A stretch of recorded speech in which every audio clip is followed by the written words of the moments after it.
Earth News.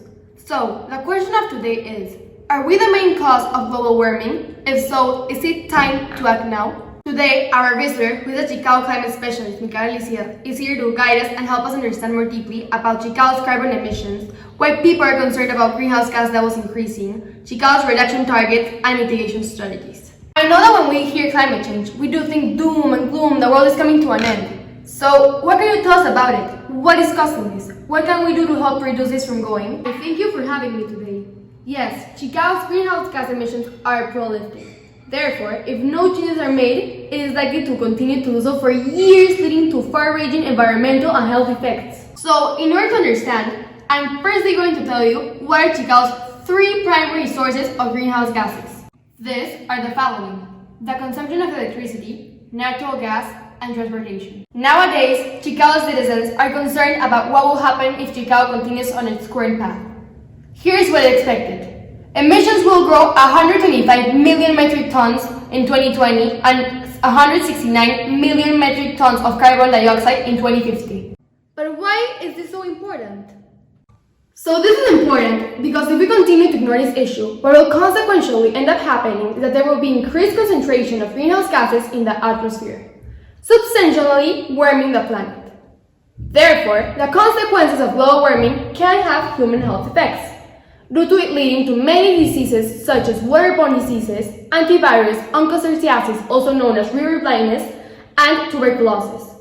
For example, mosquito-borne illnesses are caused by the increase in the flooding. This will allow more mosquitoes to migrate, expanding human risks. In addition, rising weather temperatures will as well cause more severe and prolonged heat waves, temperature variability, air pollution, forest fires, among others.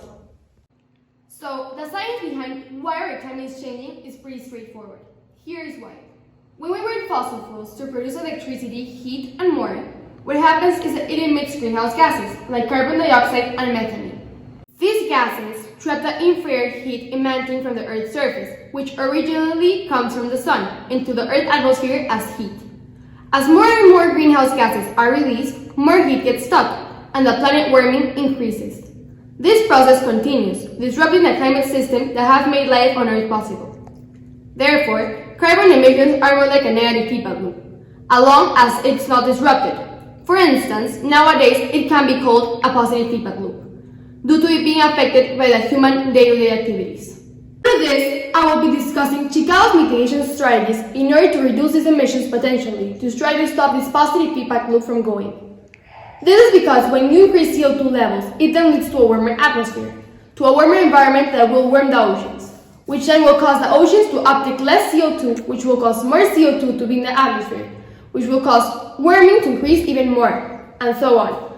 This is a perfect example of a positive feedback loop. No one solution will achieve Chicao's greenhouse gases reduction goal. Consequently, dozens must be implemented.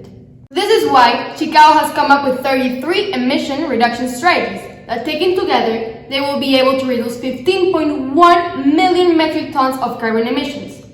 To make this come to life, it will require the participation of all Chicao citizens, renters, homeowners, educators, investors, among others.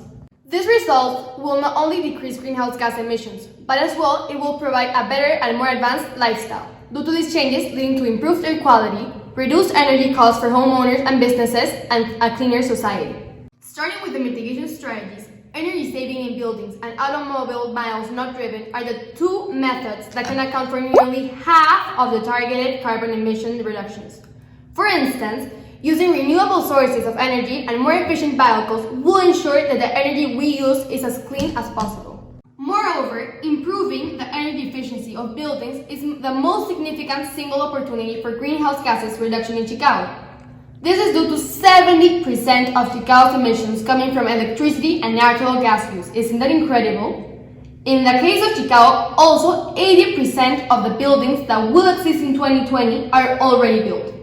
Even so, these strategies must still be applied to both existing and new structures.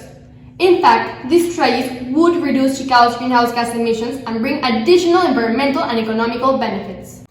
These strategies are mandatory. If not applied, they will be enacted a carbon tax. By adding a cost to emitting greenhouse gases, you create an initiative to produce less of them and switch to alternatives. How this works is that the government sets a price that emitters must pay for each ton of greenhouse gas emissions they emit. This will help reduce national and local emissions to meet a target of 25% reductions. This is because businesses and consumers will take steps, such as switching fuels or adapting new technologies in order to reduce their emissions to avoid paying these taxes. However, now you may be asking yourself, what will happen if we do ignore this issue? I think you can now answer this question by yourself. However, just to make a small summary, ignoring this issue will increase the Earth's average temperature, affecting things such as the patterns and amount of precipitation, reduce in ice and snow cover, raise sea levels, increase of frequency, intensity, and/or duration of extreme events, as well as shifts in ecosystem characteristics and the increase of threats to human health.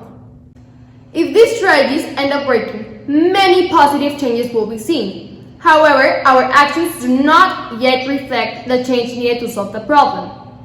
Here are some small ideas which are significant behavioral changes we can all make in order to help tackle this issue. These are the following. Trying to eliminate a 10-mile car trip per week.